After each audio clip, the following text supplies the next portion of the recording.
It's good once again to be in the service. I ask you to think about a Bible character this morning of the Old Testament that typified forgiveness. I want to talk a little bit about forgiveness tonight.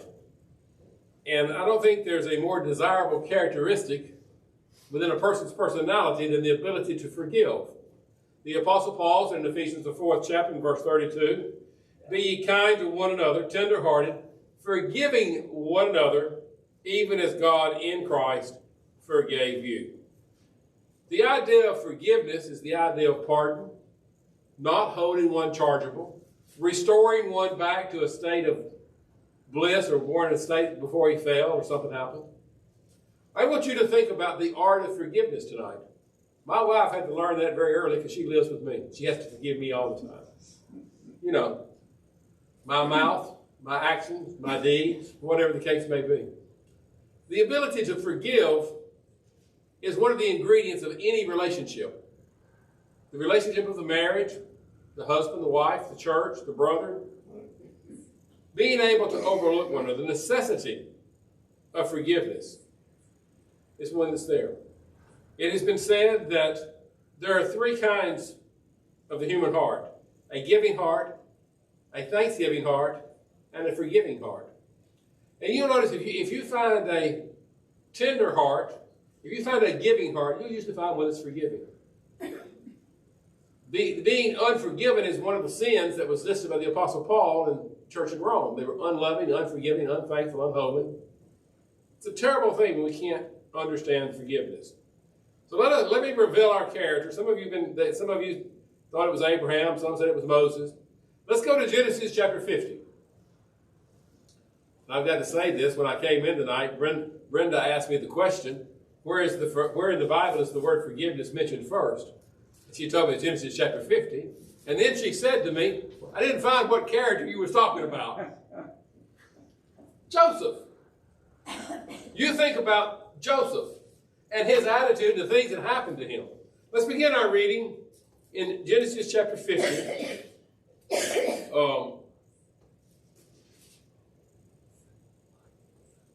We notice that he says in the context that Joseph on his father's face wept over and kissed him, the mourning for Jacob, his father. But then it says in verse 15, when Joseph's brothers saw their father was dead, they said, perhaps Joseph will hate us and will repay us for all the evil which we did to him. Now we're going to talk about some of those things tonight, but just introducing, they knew what they had done. So they sent a messenger to Joseph saying, before your father died, he commanded, saying, thus you shall say to Joseph, I beg you, please forgive the trespasses of your brothers for their sin, for they did evil to you. Now please forgive the trespasses of the servants of the God of your father. And Joseph wept when they spoke to him. Then his brothers also went and fell down before his face and said, behold, we are your servants. Joseph said to them, do not be afraid, for I am in the place of God. But as for you, you meant no evil against me, but God meant it for good, in order to bring about as it is this day, to save many people alive. Now, therefore, do not be afraid. I will provide for you and your little ones. And he spoke comfort to them and spoke kindly to them. You think about the things that happened. We'll come back to that in just a minute. But I want to think about the story of Joseph and the idea of forgiveness. We recognize the need for forgiveness. God commands it to us. Let's go to Luke, the 17th chapter. Luke chapter 17. In that context, the text tells us that we have to be a forgiving person. Luke, the 17th chapter, beginning in verse 1. Then he said to the disciples, it is possible that no offense should come, but woe to him that do come. It would be better for him if he millstone were hung around his neck and were thrown into the sea, than he should offend one of these little ones. Take heed to yourself. If your brother sins against you, rebuke him. And if he repents, forgive him. Now I want to point something out there. In that verse, if there's an offense, it must be talked about. It must be rebuked. It must be acknowledged. It must be identified. And if he sins against you 7 times in a day, and 7 times in a day returns to you saying, I repent, you shall forgive him. You shall forgive him. Sometimes, my friends, we don't have that type of spirit among us. We don't remember it quite like that. So we need to think about it. Mark the 11th chapter and verse 25. And whenever you stand praying, if you have anything against anyone, forgive him, that your Father in heaven may also forgive you your trespasses. But if you do not forgive, neither will your Father in heaven forgive your trespasses. Our forgiveness by God is predicated on our forgiving those that trespass against us. Now understand that principle.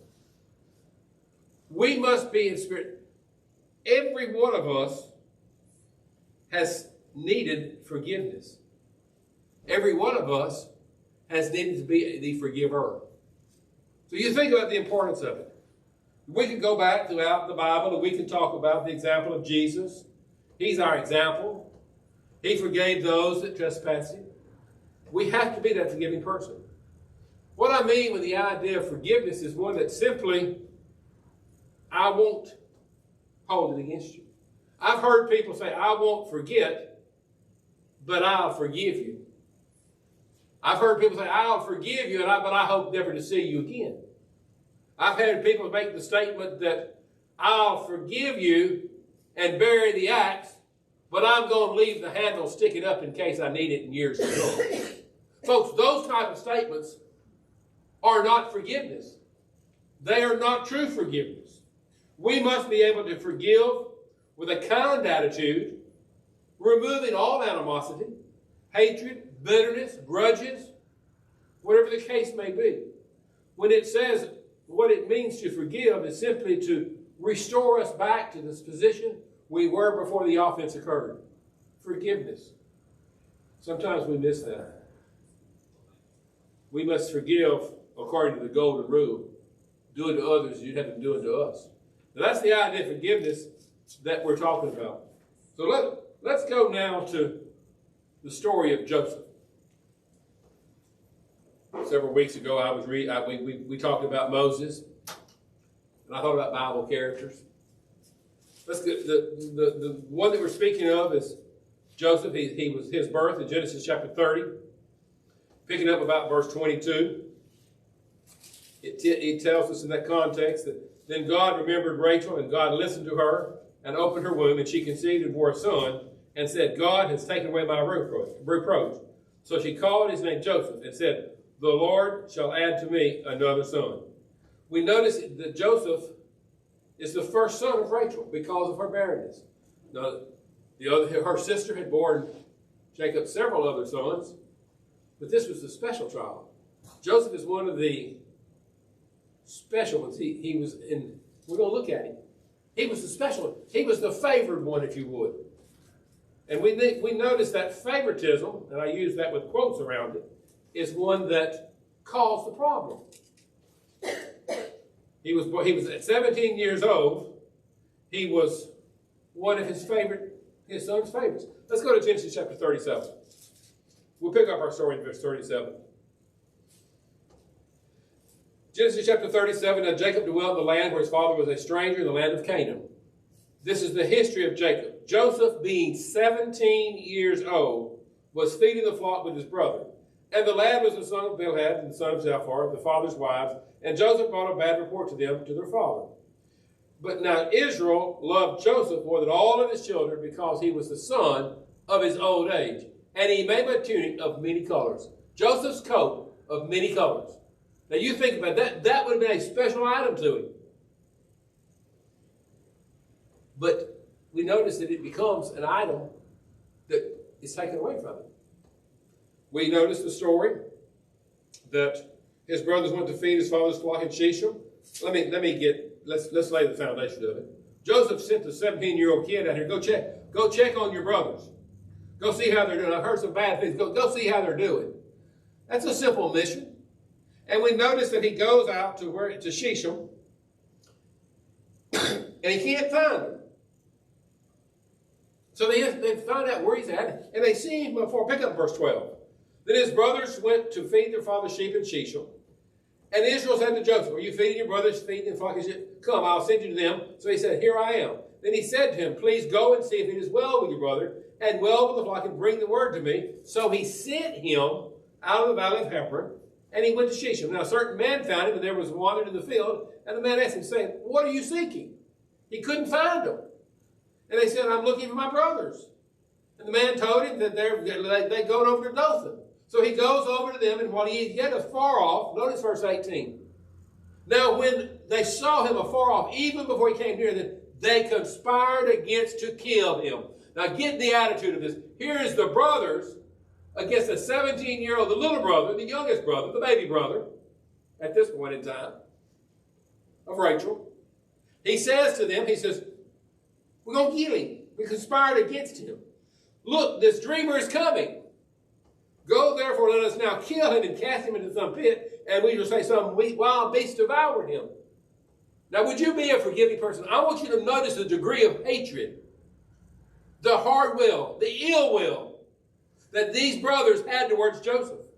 That's going to play into the story when we get over to the end of it. Reuben heard it. He was, the calming one of the group. He delivered him out of the hands and said, let us not kill him. Shed no blood, but cast him into this pit which is the wilderness. Do not lay a hand on him, that he might deliver him out of their hands and bring him back to his father. So it came to pass, when Joseph had come to his brother, that they stripped Joseph of his tunic, the tunic of many colors that was on him. So not only did they hate him, they took something that belonged to him. Isn't that family love? They cast him into the pit that was empty. There was no water there. He would, of course, have died of natural cause. They sat down to eat a meal, then they lifted their voice, and both the Ishmaelites and the Midianites. Now, I'm going to take a little sidebar off that lesson. Who are the Ishmaelites? That's the children of Abraham by Hagar. The Midianites, they were also one of the other handmaids of Abraham. They were not God's chosen people. They have always, throughout the history of the Old Testament, played a negative part, in most cases, against the children of God. The Ishmaelites, they were coming from Gilead with their camels and so forth and so on. And the brethren, in verse 26, he says, let us sell him. Let's not kill him. Let's spare his life, but let's sell him into slavery. Folks, I can't think of anything much worse than being sold into slavery. The Midianites traders passed by, so his brothers pulled Joseph up, and they traded him. They gave him to him. He returned, this lad is no more, and I shall see. Reuben came back. So they took Joseph's coat of many colors. They covered it in amount of blood. They took it back to Jacob. And he says, is this your son's tunic? Without doubt, Jacob is torn to pieces. Then Jacob tore his clothes. Dad got bad news. Whose fault was that? His brothers. Now let's stop. If that had happened to you in your family, and they had reported back to your mom and dad, he's dead. The animals got him. How would you feel towards your family if it wasn't true? We're later going to see in the story where it's not true. He goes on and he continues to think about that thing. We notice that Joseph becomes a dreamer of dreams. Chapter 39. He picks up, had been taken down to Egypt, and Potiphar, an officer of Pharaoh, captain of the guard, an Egyptian, brought him from the Ishmaelites, who had taken him down there. So the Lord was with Joseph, and he was a successful man. Notice verse 2. I want you to sidebar number 2. When you get home tonight, since we're talking about forgiveness and we don't want to get too far off the lesson, I want you to think about several times in the life of Joseph, he was spared, or he was blessed, or he was made successful, or things were spared because God was with him. He says in verse 2, the Lord was with Joseph, and he was a successful man. Joseph's success was by the providential care of Joseph. We read you the beginning of the text in Genesis chapter 50, where Joseph held no animosity. He said, you didn't mean me no evil. You're just carrying out God's plan. Joseph knew God's plan. He trusted all things. He put his life, He put his destiny, he put his thoughts, he put his dreams in God's hands. And he left them there. Notice verse 3. Something else that Joseph did. And the Lord, his master, saw that God was with him. And the Lord made him all he did to prosper in his hands. Not only did Joseph's attitude of life portray that God was with him, others knew that by his actions. Joseph's mannerisms, his attitude, his actions, his deeds, his thoughts had drawn the attention. So Joseph found favor in his sight. He served and made overseer of his house. And that all was in his authority. So time to time he blessed him. He left all that Joseph had in his hands. Now, here is a man who's been sold by his brother in a foreign land, blessed by God, made successful, and placed in a position of leadership and control. Notice verse 7. The devil comes along. Now, and it came to pass after these things that his master's wife cast longing eyes on Joseph and said, lie with me. Come in and have relationships with me because you're a handsome man. You're a fine young man. Now, at this point in time, he's not over 30 yet. He's in his prime. Joseph, but he refused and said, look, my master's done all these things for me. I can't do that. That's inappropriate. So as the story goes on, you can read it in the latter part of chapter 39. Potiphar's wife, she frames him. She says that he has done some inappropriate things when others wasn't around. She took his garments off. She told the master, and the master put him back in prison. In verse 19, his anger was aroused against him. Verse 20 took him, put him into the prisoner, a place where the king's prisoners were confined, and he was there in prison. But notice verse 21. But the Lord was with Joseph and showed him mercy. And he gave him favor in the sight of the keeper of the prison. God takes care of those that are his. God, he was in God's care. He was in God's hands. We notice that the keeper of the prison committed to Joseph all the prisoners of the land and so forth and so on. He began to interpret dreams. The prisoners saw the dreams. One of them said, you're the butler and the cook. I'll let you read that in chapter 40. The butler, the cupbearer, if you would, I think is the way the King James puts it. He was restored back. The chief cook, I believe, he was executed in where he was at. But that plays a part in it because Joseph was a dreamer of dreams. He was an interpreter of dreams. And let's pick up a little bit further on. Bear in mind, Joseph had already told the family back there many years ago when he started, something's going to happen to you, and that's the reason they hated him. In the beginning, when he was a boy, he had that ability to interpret dreams, and he dreamed the dream, and he told him that you're going to come down and be my servant. I think that's one of the things that made him so angry at him. It came to pass in verse 41 that Pharaoh had a dream. He stood by the river and he couldn't interpret it. There was an ugly and a gaunt cow, 7 good years, 7 bad years, the story of the 7 famines. It came to pass that Joseph goes into him. He interprets the dream. They told him, in verse 14 of Genesis 41, Pharaoh calls Joseph, and they brought him quickly out of the dungeon. He shaved, changed his clothes, and he came to Pharaoh. And Pharaoh said to Joseph, I dreamed. There's no one who can interpret it, but I have heard it was you that can interpret. They dreamed to interpret it. Notice Joseph's reply. Go get Joseph. He can tell you about your dreams. What did Joseph tell Pharaoh? Don't forget, don't lose this point. Then Pharaoh said to Joseph, behold, in my dream. No, verse 16. So Joseph answered Pharaoh, it is not in me. It is not mine. I cannot do that. God will give Pharaoh an answer of peace.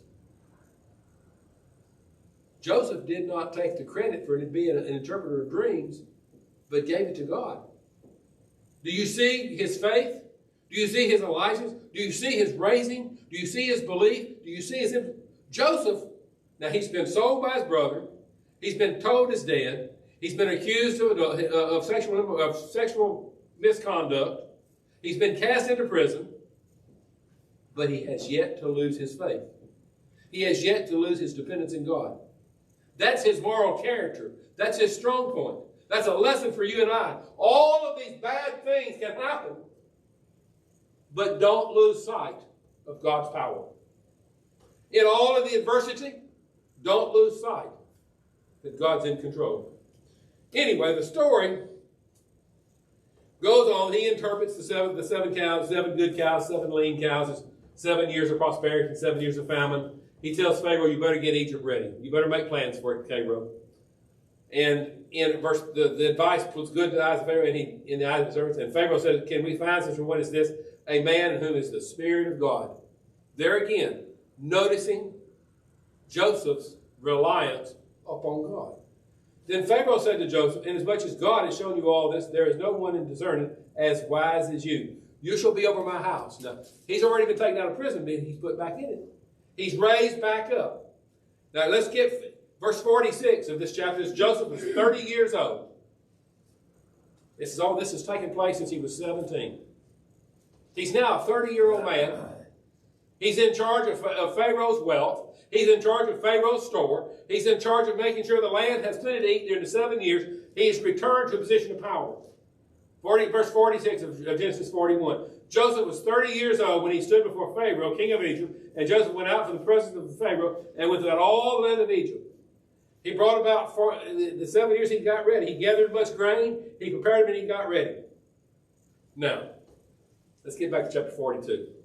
We find Joseph in Pharaoh's household, taking care of Pharaoh's business. There comes to be 7 years of hardship, and it falls down on Jacob. And it falls on Jacob's house. So that's his daddy. That's his family.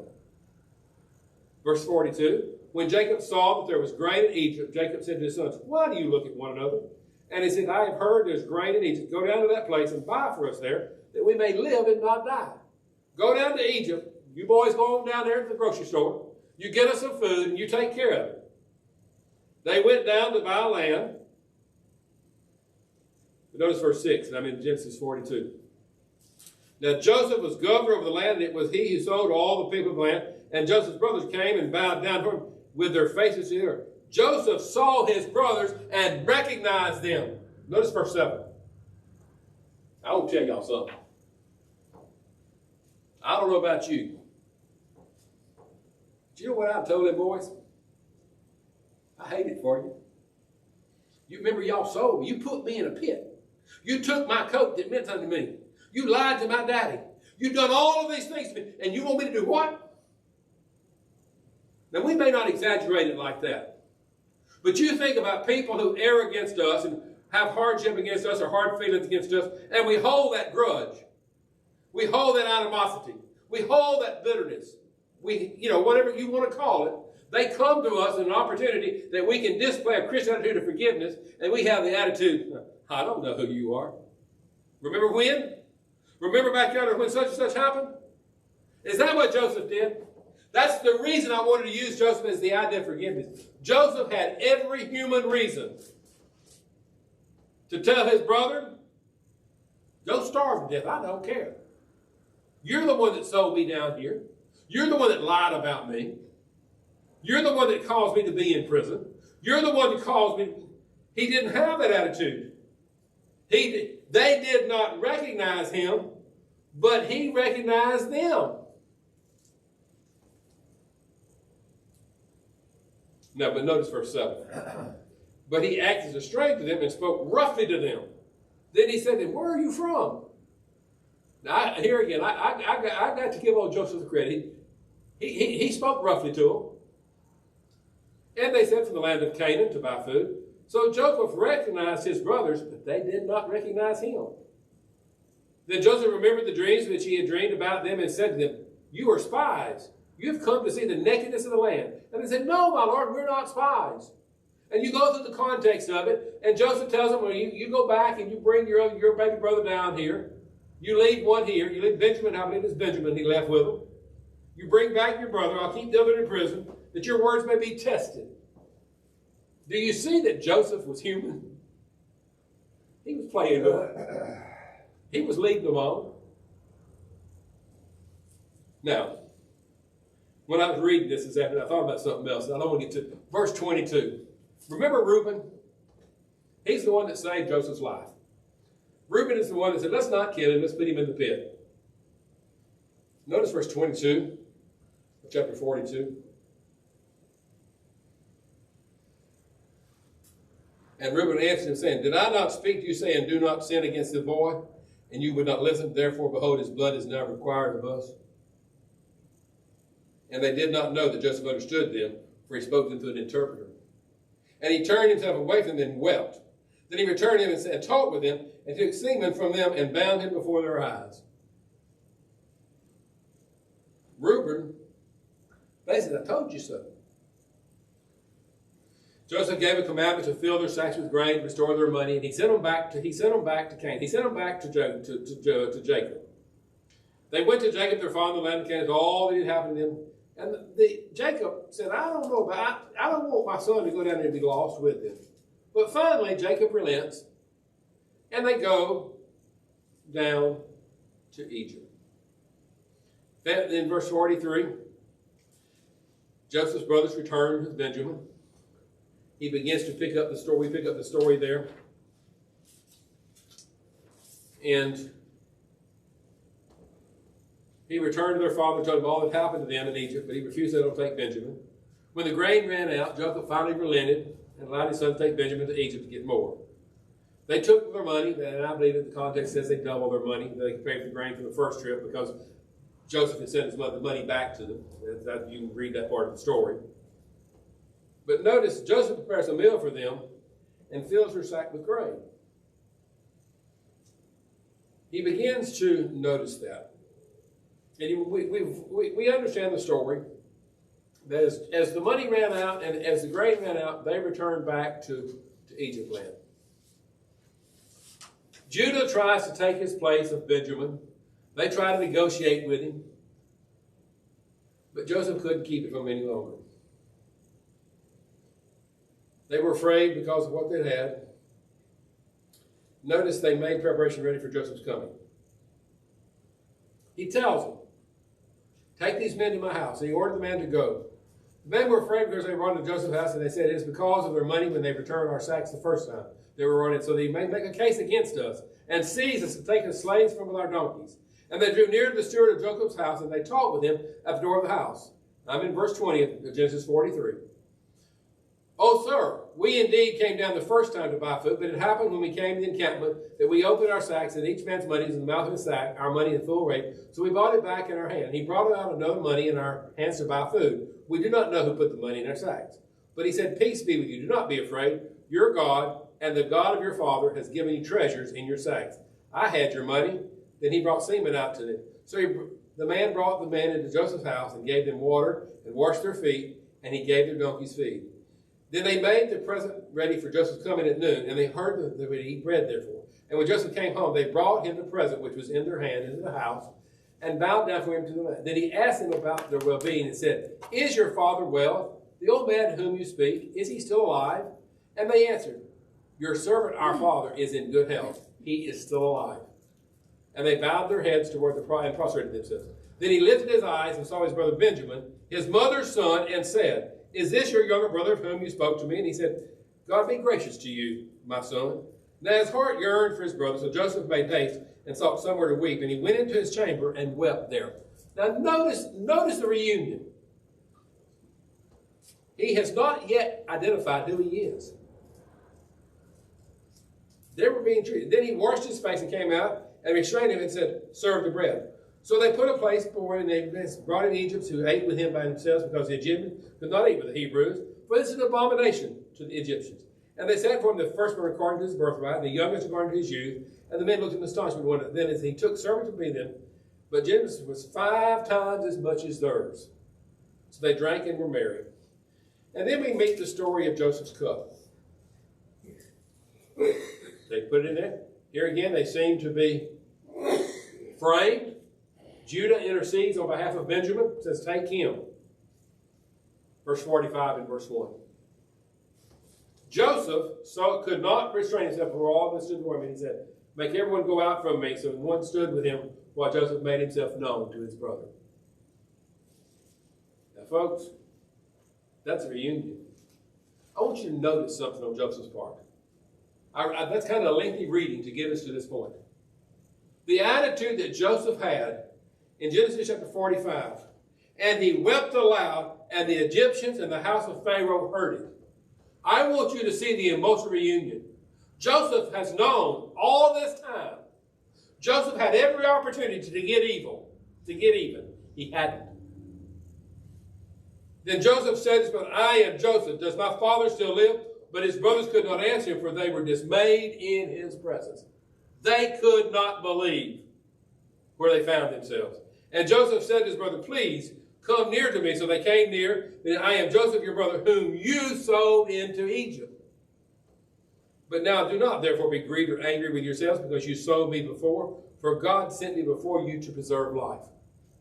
Rather than Joseph being angry, Joseph said it's all in God's plan. It happens for a reason. For these 2 years, the man of the famine, then he goes on and he sent me before them. Notice how Joseph dealt with the reunion. He did not blame them. He said it was God's will. It was God's hand. Folks, that is the way it should happen. That's the idea of forgiveness. And then we get on through the story. Jacob returns down to Egypt. Jacob settles in Gesham. All the things happen. Joseph introduces his brother. Jacob blesses his sons. But then we get to where we started the lesson. When Joseph's brothers saw their father was dead, they said, Faith, perhaps Joseph will hate us and may require us. They still didn't quite have the right attitude. But Joseph did. Joseph said, I forgive you.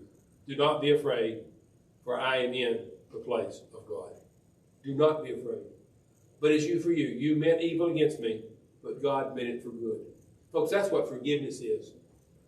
That's what it is. It demonstrates the providence of God. Joseph is a prime example. I won't say this, and if you know it, I saw nowhere, there's no weaknesses or flaws about this man Joseph. Nowhere in the Bible does it ever mention that he had any sins, although he was a man, I'm sure. But you know, Moses, he smoked the rock. Jonah ran from God. Job asked questions. Joseph is a man who the Bible does not require or record any character flaws for us to learn from. He's an example of faith. He is an example of how to deal with temptation. A good-looking young man with Potiphar's wife available. She's begging for him. She's pleading for him. She desires him. He turns his back and leaves. How to handle temptation. He's a demonstration of the providence of God. And folks, he is a prime example of being a forgiving spirit. He's an example of how we should do these things and how we can fulfill Ephesians 4 and verse 32. I never thought about all the deep. I enjoyed reading the story of Joseph, and that's the reason I decided to preach on it. Was the fact that we sometimes skip over that character, some of the more leading characters. Joseph is an example of what it means to have faith in God and have trust in God. We, from time to time, need to do exactly the same thing. When we are tempted to harbor ill will, bitterness, wrath, anger, let us learn to be a forgiving spirit like Joseph. It happened according to God's plan, and let God work it out. Father, forgive me, for I have sinned. We need to understand that story. We need to understand that lesson. Don't hold your sin. Don't hold the offenses. He forgave those who were least in spirit that they might be saved. I don't want to extend the lesson too far, but I'm thinking about the fact that Joseph did for his brother what Jesus does for us. When we abandon him, when we neglect him, when we cast him off, Jesus is still there and says, Come, all you heavy laden, take my yoke and learn of me, for I'm meek and lowly in heart. Jesus forgives us when we ask for it. I think we can understand some things of forgiveness. We can understand some acts of kindness, one towards another. How does one speak about me? Am I a forgiving spirit? Do I hold grudges? Or can I be like Joseph? I challenge you to go this week and be Joseph. If there's people in your life you need to forgive, forgive them. If there's people you need to ask to forgive you, ask them. If you need to ask God to forgive you, there's no better time than right now. All things are ready. We can assist you in doing that. Won't you come to sing the song that's been selected?